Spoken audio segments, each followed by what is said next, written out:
I think that long distance relationships can be really difficult and they're not for everybody. My bed is getting delivered today, so I have to rearrange my entire room. I think that it's so lonely.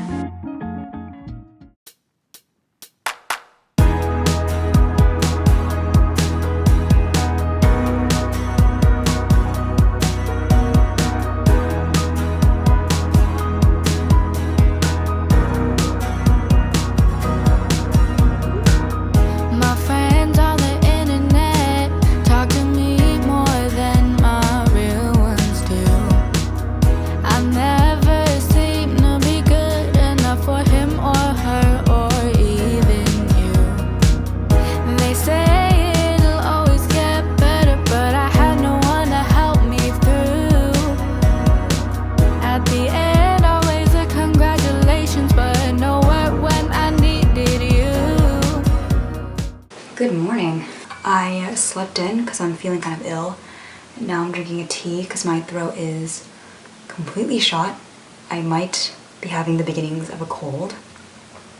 My bed is getting delivered today, so I have to rearrange my entire room. I don't know how I'm going to change it because my desk is so big. I don't know how to fit everything in here. I know I'm not going to like the end result, but we're just going to live with it.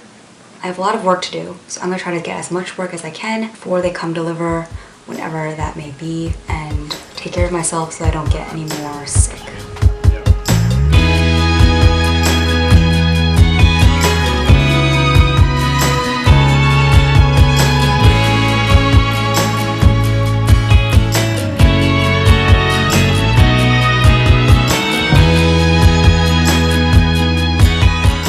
Not sure how this lighting looks, but while I wait for my bed to be delivered, some things that I want to do today.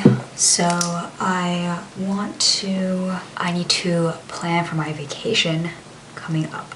So I have been dating my boyfriend for over 3 years now. The first about year and a half was long distance, and over this past weekend I was talking to my friend about her long distance relationship and what me and my boyfriend did to sort of have a successful one, I would say. In terms of long distance relationships, I think we really nailed it at that point. I am planning this vacation to Iceland in about 2 months with my boyfriend, and we're really excited. I think that long distance relationships can be really difficult and they're not for everybody, but I believe that they do work as temporary solutions. And that's something like I really have to stress when my friends ask me for advice on this, is that they are not meant to last forever. If you don't know the end, it can be really stressful, and that's, I think, what causes a lot of them to fail. When you have a long distance relationship and you are living in separate places, you have to recognize that that's not meant to be going on forever. My boyfriend and I were very set on, when this point comes, we are going to be living in the same place. And we worked really hard to do that. So he found a job in New York. I was working really hard because I really wanted to live in New York. I had job offers in other places, in other cities, and I turned them down because I knew that this was key for me. I love New York, and New York is where I want to be. And on top of that, it was a goal for me and my boyfriend. When you don't see that end in sight, when you don't say, at this point we're going to reevaluate and see how we can be together, then it really drags on and it really stops you from any growth in your relationship. Relationships are not meant for you to forever be separated. Of course, there are end goals, whether that be marriage or living together or not. You still have to eventually be in the same physical location. Neither of you are willing to compromise that part, and I really think that you should be evaluating whether your relationship is going to be worth it. My boyfriend and I were really privileged, and I note that very strongly, that we were able to visit each other quite often. I think for the most part of the year and a half, we saw each other once a month, which some people thought wasn't even a long distance relationship. But he was in Boston, I was in Atlanta, and we traveled back and forth a lot. We knew that that was important for us, so even if I had to save some money elsewhere just so that I can get a flight to see him, that was what was important for me, and that was important for my boyfriend as well.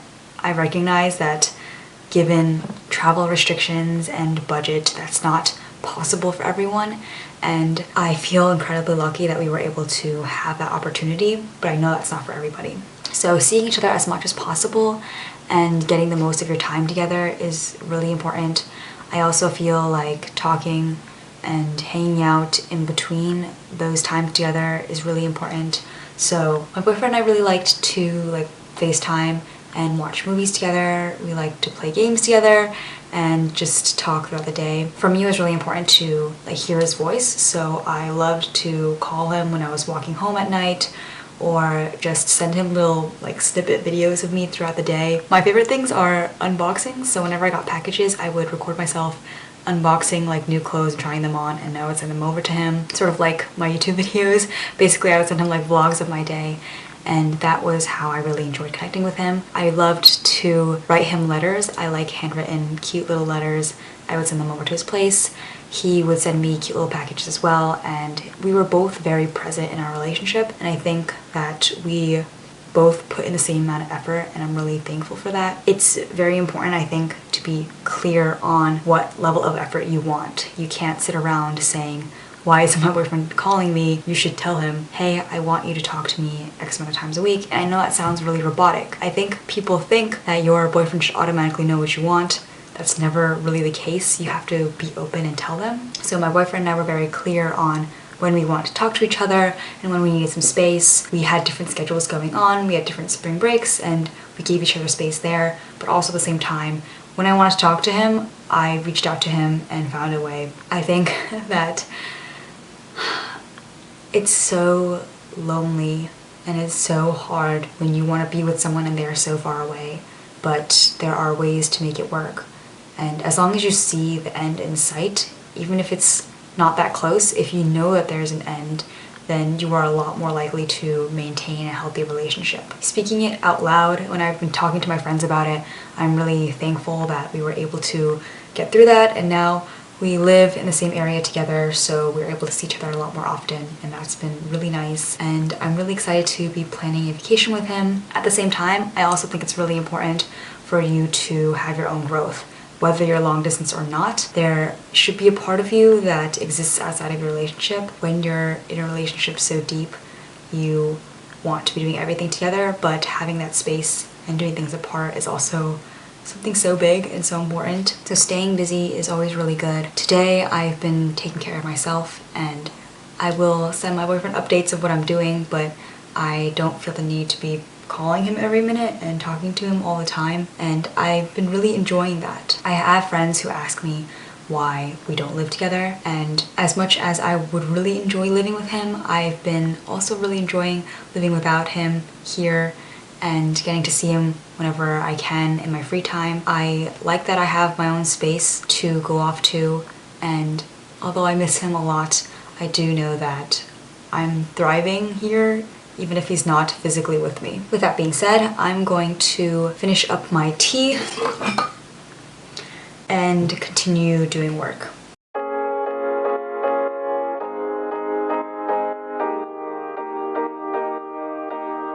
What's there to say? There's nothing but space in between you and I. It's okay that we change, but it feels kinda strange that you're not in my life. You're the only one that saves me when I'm alone. You're the only love that I've ever known. But we turn into a flower that never grows. I was hiding like the moonlight that never shows. I should've told you that I loved you. One more time, one more time, one more time. I should've told you that I loved you.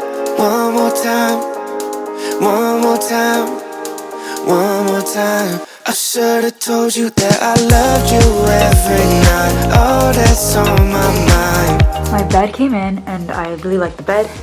The problem is there's nowhere to put my desk. It's currently covering the closet door, which I need to open. So I don't know how to position this room anymore. Would you have stayed if I had been honest with you from the start? Don't say it's okay if I'm falling. So this is the solution that my mom came up with. This bed is gonna go here like this, and then my desk is gonna be right at the foot of the bed, and I still have space to open my closet door and my entryway door fully, and I still have this much space here, which is nice, and I can put up something else if I want to. One more time, one more time. I should've told you that I loved you. One more time, one more time. Alright, I'm all settled in, and I have a lot of computer work to do, so I'm going to just grind through it. That will conclude today's video. I'll see you guys in the next one. One more time.